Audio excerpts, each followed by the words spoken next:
నీతిమంతుల నివాస స్థలమును ఆయన ఆశీర్వదించును. సామెతలు 3వ అధ్యాయము 33వ వచనము.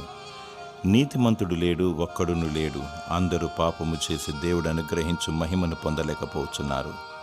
అయితే దేవుని ఉచితమైన మహాకృపను బట్టి నీతిమంతులముగా తీర్చబడినాము. అబ్రహాము దేవుని వెంబడించాడు, అది అతనికి నీతిగా ఎంచబడెను, బహుగా దీవించబడెను.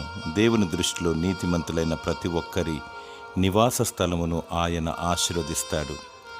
నీతిమంతుల మార్గం యెహోవాకు తెలియను. నీతిమంతుల గుడారములో రక్షణను గూర్చిన సునాదము వినబడును. నీతిమంతులు నిత్యము బ్రతికెదరు. ఈ లోకములో పాపానికి వేరై పరిశుద్ధులుగా నీతిమంతులుగా జీవిద్దాం. దేవుని ఆశీర్వాదాలు పొందుకుందాం.